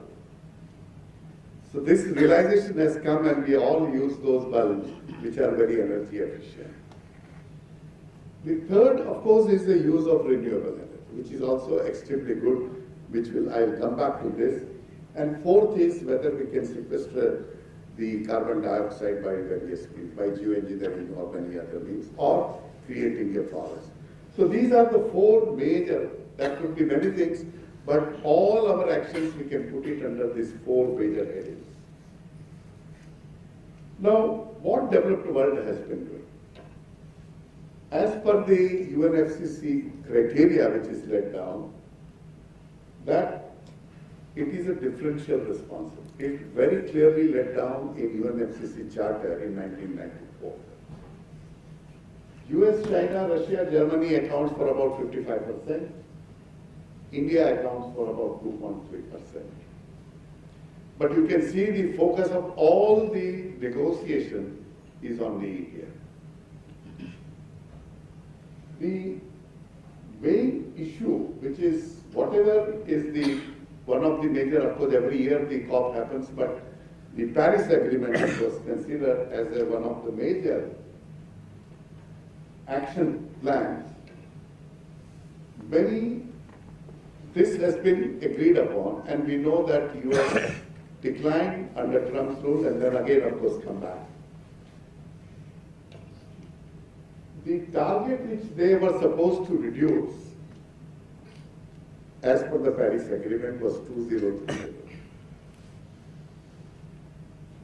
2 years back, they made a lot of shout and noise about net zero. And they say we should be net zero by 2050. It is nothing but shifting their goal from 2030 to 2050. Up till now, they have not adhered to any agreement. Kyoto Protocol, they have not followed. Even whatever, I will show you one table, this also, the money which they have committed, 100 billion, which is the peanuts, is also has not come yet. Now this is the performance index as per the Paris Agreement. And the four major issues, what is our emissions, what is the renewable energy use, and what is the climate policy. This, you can see that India stands at 10. Of course, there are European countries, Denmark. 1 to 3, there is nobody. Denmark, Sweden, Norway, UK. Germany is on 13, France 17, China 37, US 55, and Saudi Arabia 63. And some of these countries advise us what we should be doing. We are doing extremely well as far as the climate change is concerned, though it is not that we have created this problem. There is another thing which is carbon markets. Now what is a market? Basically, there is a system where you can buy and sold. Now the idea behind this of a developed world is that you follow this, earn the carbon credit, we will buy from you and we'll continue our things as it is. That's the basic goal behind this carbon market. Of course, there are Europe has already that, India has still not come into this. So basically, there are two kinds of thing, compliance, that okay, if I am putting 1 ton of carbon, I should have a credit of a 1 ton carbon from somewhere, either here or India or anywhere, Africa, somewhere. So this is what the idea behind the market. It is still not fully functional, but behind the main idea is the credit earned by the developing world, those things will be done in developing world. So developed world will enjoy the benefit as they would like to continue. There is also going to be a voluntary markets. There are many philanthropic organizations, government, they create on their own certain carbon credit, not necessary to trade, but to create that sink, carbon sink for that. The other thing is the adaptation. Whatever we may do now, even if we stop everything, next 75 years we will face this problem. Because carbon dioxide is a life, is about 7,500 years. So even if everything is stopped, nothing is going to change for the next 100 years. So we need to adapt to it. Now, how do we adapt to it? The mitigation can be a global goal because everybody has to do, then only it will be effective. But adaptation can be a local. We can do it, say Chennai, if we assume that there will be a lot of floods going to come, if we have a warning system, we can save a life. So we have to now learn to adapt to local situations which is likely to happen. So each area will have a different kind of a condition and we have to learn to adapt to that situation. One major thing came up in last COP is the loss and damage fund, where the developed world said that we will set up this fund, which is a good thing to do. But the major problem is going to be that you have to prove that this damage is because of the climate change, which is going to be extremely difficult. Second, you will be also said that you do not have sufficient mechanism in place. That is why this damage is happening. So it has been created, but I am not sure whether it is going to function actually. And they have not given 100 billion. I am not sure that any money is going to come in the loss and damage fund. But this is considered as a great success stories of the last COP27. So my thinking is just to deflect the attention from them to have this loss and damage fund, so we can say, okay, they are doing something. Now there is a large amount of finance is required if we really want to adapt. It's a huge money required. What developed world has promised is about 100 billion every year, but what we need is about 4 billion trillion if we have to meet the net zero targets. 4 to 6 trillion every year for low carbon economy. And about 6 trillion to put the climate action plans. And according to one estimate,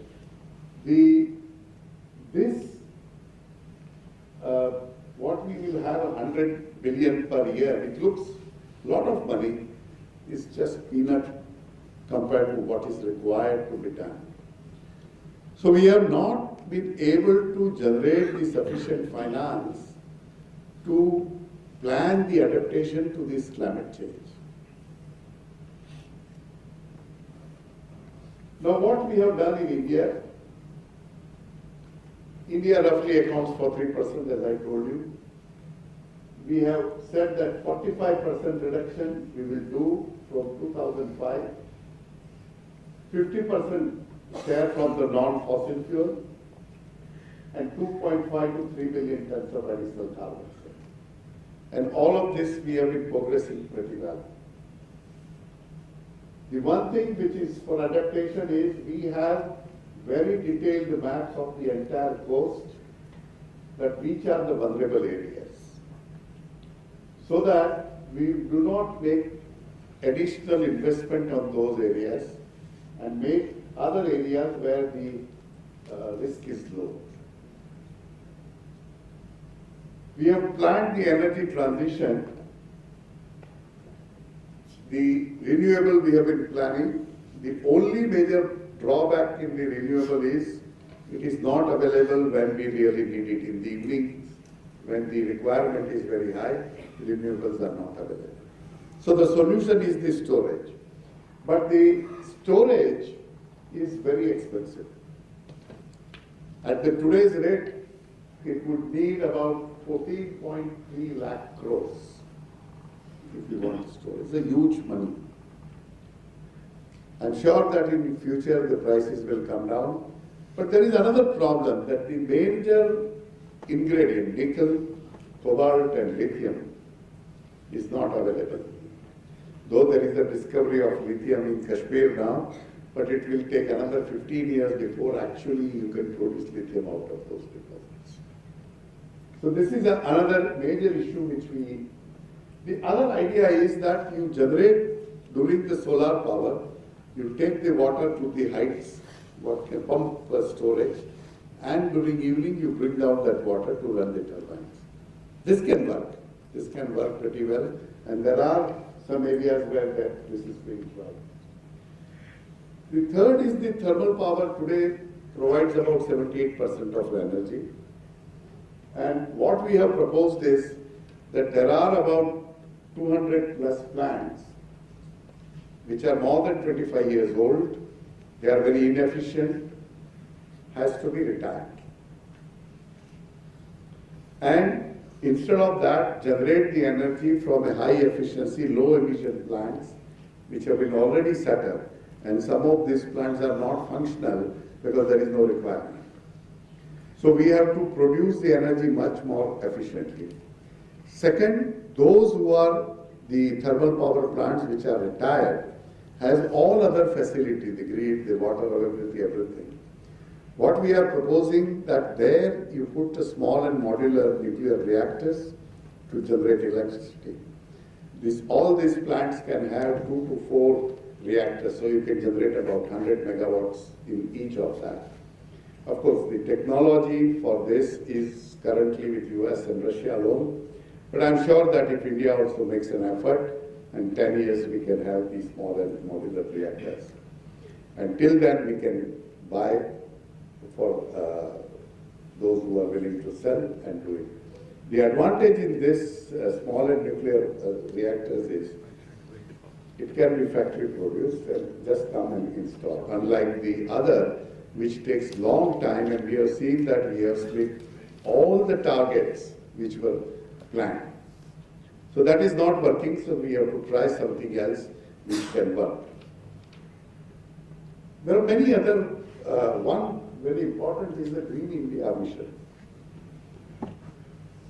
13,000 crore, and the idea is that we will increase the tree cover in 5 billion hectares and increase the quality of forest in another 5 billion hectares. And the very interesting thing that the money is coming from NREGA, from the compensated forest fund, national. So different funds have been now trying to green, and the actually green cover in India is increasing. We have a coastal regulation zone so that we can protect people from the inundation from the sea level rise, participatory forest management. There are many such programs actually, which is on the climate action plan. There are 8 missions and many things have been done for urban Himalaya. So there are n number of efforts which is being done in India. Lastly, what we need is that, like a weather information, we should be able to provide the climate information and climate services. Because it has impact on the health, ecosystem, environment in urban areas everywhere. One which is a drought information system. We have a drought information system. We are providing that where the drought, but it is only about the crops. What we need is what is the socio-economic conditions, how this drought is going to affect their livelihoods, and also the hydrology. See, in 2009, we had a drought, but the procurement and production in Punjab and Haryana was recorded. Because actually, because of less water, they use less water because of the power and other shortage, the production actually increased. Because wherever the irrigation is available and efficiently used, you can do that. So we also need a socio-economic condition and the hydrology to be integrated with the drought. Drought in Maharashtra would have completely different impact than drought in Punjab. So these things has to be understood. Similarly, the sea level rise, it will also have one, of course, erosion, but the salinity increase. In many areas along the coast, the salinity has gone up. I don't know about Chennai, but I know about Pondicherry. About 8 kilometers area, the salinity has increased in the groundwater. This is essentially because of the seawater ingress.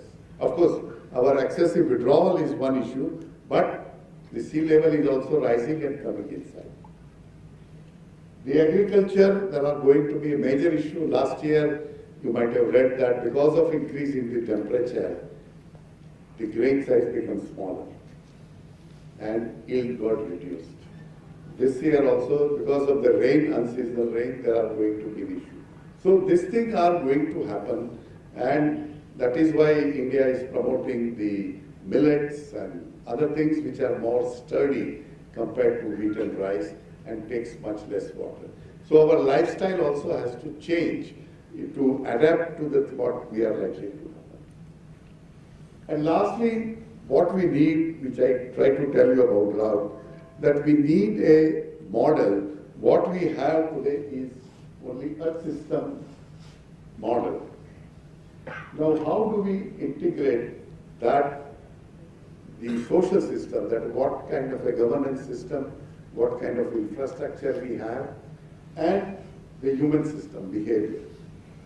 How we can integrate this. This is a challenge, because if we can understand this, because we see that each country has a different kinds of, the problem everybody knows is the same. But you know that in US, the Trump time governance and the Biden time governance, their views are completely different as far as climate change is concerned. So the governance of that day, what policy they are likely to adopt, whether they are going to have a consistency as far as climate change is concerned or not, is also one of them. So we need to integrate all this so that we can have the understanding and we would be able to address the issues of the climate change. Thank you very much.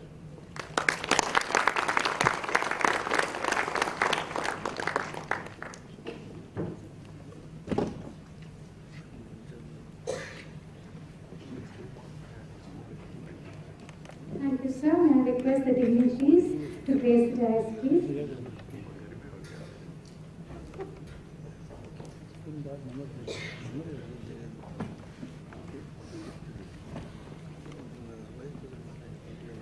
John F. Kennedy put it aptly, problems are man-made and therefore they may be solved by man, and climatic changes are one of the man-made problems. Thank you so much, sir, for highlighting the consequences of climate change and sharing your expertise and knowledge on climatic changes and the mitigation measures to be followed. May I request our director, Dr. KJ Sriram, to honor her chief guest, Dr. Shailesh Naik, Director, National Institute of Advanced Studies, and Chancellor Teresa.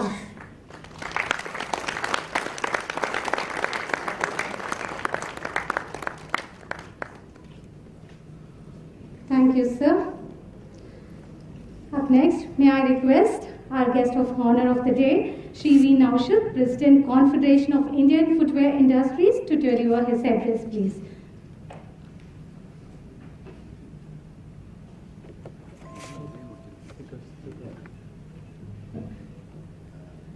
Good evening. Respected Sriram sir, Habib sir, Shailesh Naik sir, Ramaswamy sir, Chandrasekhar sir, my friend Keshankar, colleagues from friends from industry, and my dear friends. First of all, I would like to thank Sriram sir for inviting me and giving me an opportunity for speaking in CLRI, and he has also asked our opinion about the non-leather development. So when I come to CLRI, because even though I was not a student in CLRI, I have spent almost 1 year in CLRI library and canteen. So, in 96, from January to December, when I was studying in IIT, because I was here, I spent almost the full year in CLRI campus. So it's just like home. I have a homely feeling when I reach here. So thank you. I'm happy to see you all once again. I just want to take through my life, because my father started a Hawaii footwear industry. You all know Kerala have a lot of natural rubber, and we have Rubber Research Institute of India at Kottayam. So my father had wood industry first. When there was a natural decline of this match and the plywood industry, so he thought he will move to Hawaii industry. So he went to RRI, because he wanted to make a different type of Hawaii, because there was a lot of Hawaii in the market. He wanted to differentiate his product. So different color, different properties, and different packing. So he made a good Hawaii and durable, and the strap was also growing. And I just want to tell that we got a lot of help from RRIA.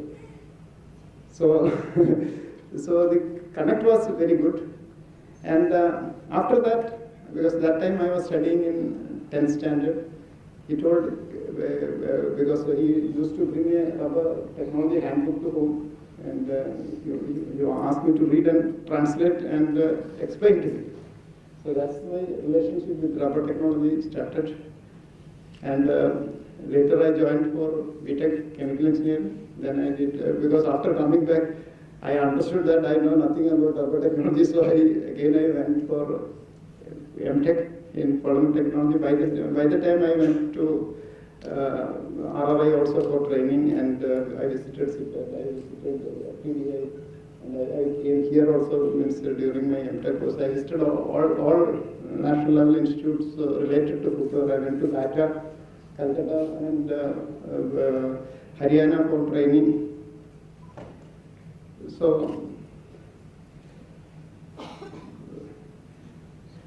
after during my MTech, my intention was to develop a lightweight Hawaii chapel. So I nitrile, PVC blend, EVA, natural rubber blend, and I made a lot of products. And I was about to start that industry.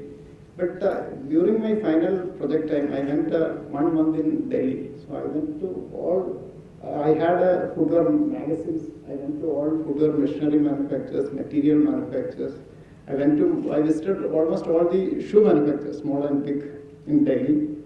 And I understood that Hawaii as a category is almost saturated and there is no vacancy because for a newcomer, we don't have a space to produce more. And that point of time, that is 94, 93 last, 94 beginning, PVC was emerging and there were no PVC, virgin PVC, even though the technology is very simple, it's very common. But the MSMEs and footwear manufacturers were not aware of that. So they were not able to make. So we were the first one to produce virgin quality PVC footwear in Kerala. And we got very good acceptance. And after that, I was also energized and I thought I will study more about these thermoplastic elastomers. And I got a book of Professor Day in thermoplastic elastomers and I thought I will do PhD. That's how I reached here. And but I was a little impatient. Here, I want to complete my PhD within 2.5 to 3 years. But after completing my coursework and getting my work, means I have to spend at least I realized that I have to spend at least 3 to 5 years to complete my PhD. Because a lot of other works, mathematical modeling, many things were clubbed with my work. So I left and rejoined my family business and started the microcellular PVC and air-injected PVC EVA. I'm telling all these things because there is a disconnect between the research institute and the small-scale industry. Because the small-scale industry, they don't need big things. They want small things. Because even in supermarkets, even though there are big valuable, high-value products, there are small-value items also that attract customers.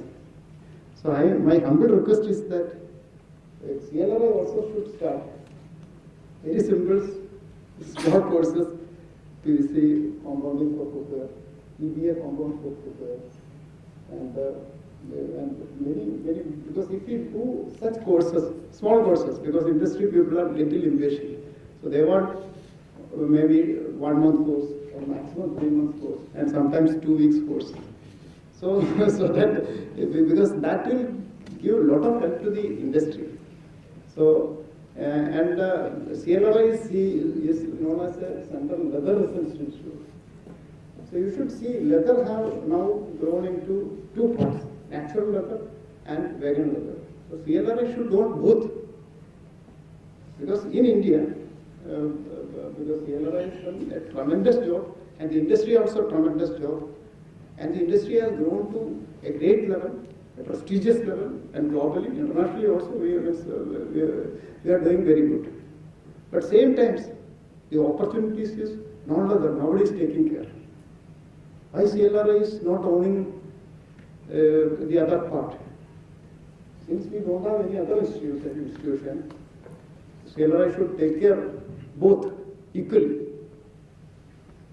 Because last 10 years, when we see last 10 years, because in 2014, I just want to tell you, there was a program in Agra, Confederation of International Footwear Association, CIFA, CLB has conducted the program, and the Footwear Association from across the globe were there. And then a lot of experts from different industry were there.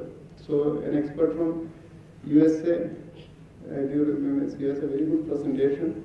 He asked, because he told the trend, everything, the share of China and the other thing and all. He asked, who will be the next China? At that time, the China +1 was not there. So in 2014, he told, who will be the next China after 10 years?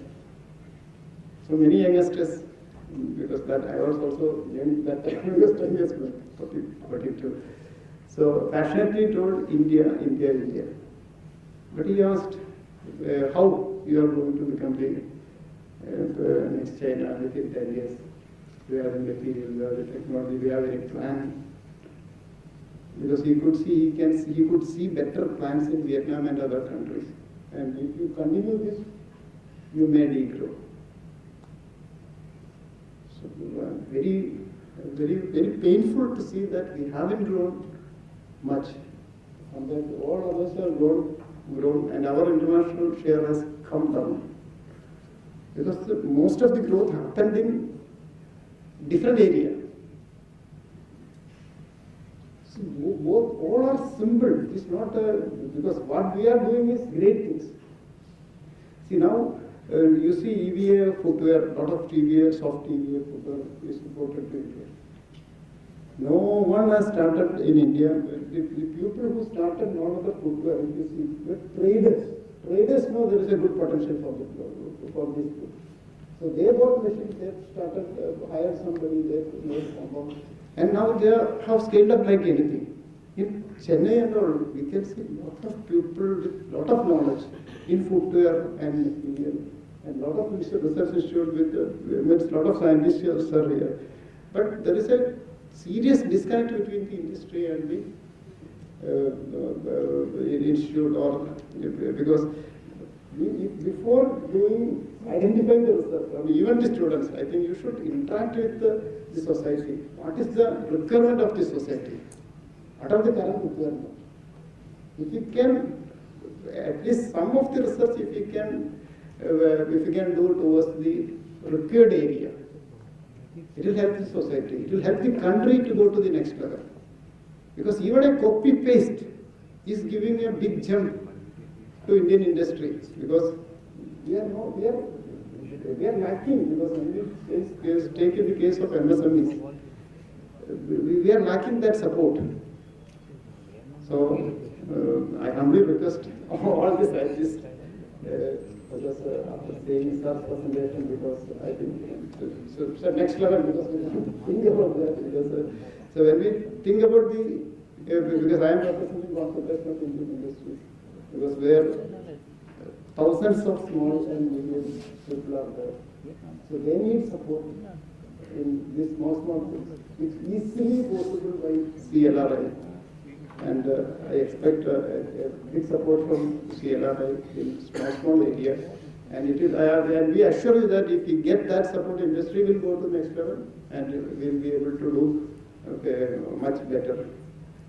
And I represent because I represent a company, Walkthrough. We make around 5 lakh pairs of footwear every day.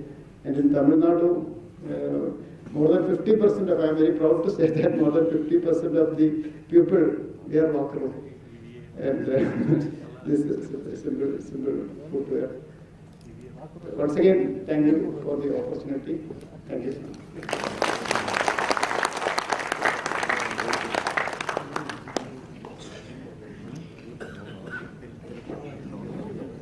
Thank you, sir, for reminiscing your association with CSIR-CLRI and for your suggestions that has provided a guideline to proceed more precisely in our vision of serving the society. It was a great pleasure to have you with us. May I request Dr. KJ Sriram to honor Dr. Chivi Naushad, President, Confederation of Indian Footwear Industries.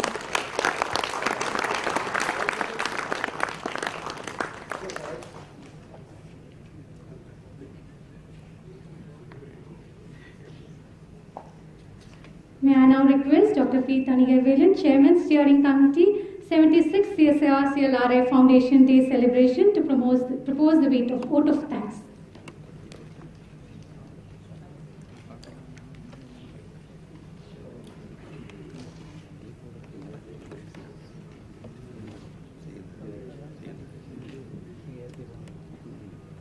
Respected Chief Guest, Dr. Shailesh Nayakar, Director NIAS Bangalore, our most valued invited guests, ladies and gentlemen. It is my privilege to propose our gratitude and thankfulness on this occasion. I, on behalf of the Director and the entire team and supporting staff, and on my own behalf, a very hearty thanks to Dr. Shailesh Nayakar for immediately accepting our invitation and delivering the B.M. Das Memorial Lecture and sharing with us your knowledge today, sir. I thank Sri Habib Hussain, Chairman Research Council, CSIR-CLRI, for presiding over the function and giving his words of wisdom. We also thank our guest of honor, Sri B. Naushad, President, Confederation of Indian Footwear Industries, for sharing with us your knowledge on the non-leather footwear and highlighting where the Research Institute has to focus. I thank Sri Ramesh Subramaniam and Dr. Swarna Vikam for writing industrially useful book on handbook for shoe factory managers and also releasing it on this occasion.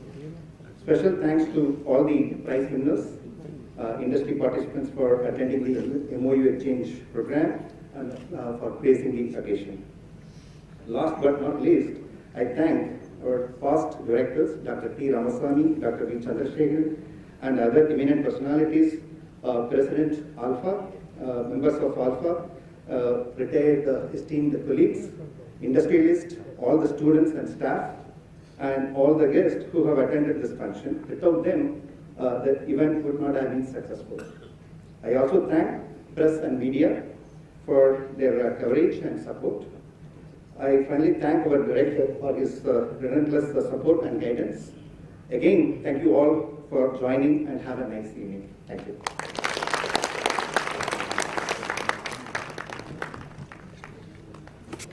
Thank you, sir. May I request the audience to rise for the national anthem, please.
Thank you, sir. And please join us for tea outside and also visit OWOL.CLRI.org and other social media handles of CLRI, also and Twitter, Facebook and other social media handles for all the updates of OWOL. Thank you.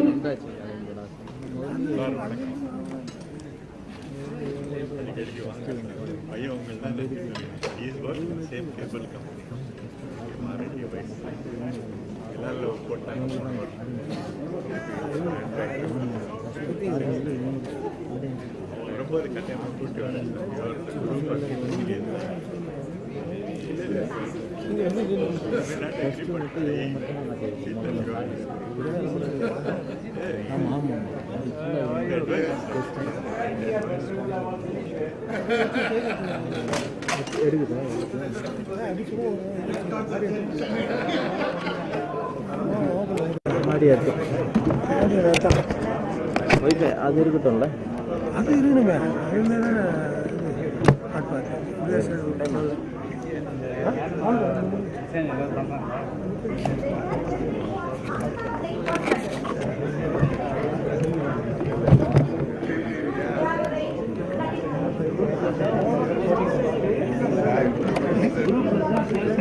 I don't even know when the trains are meant to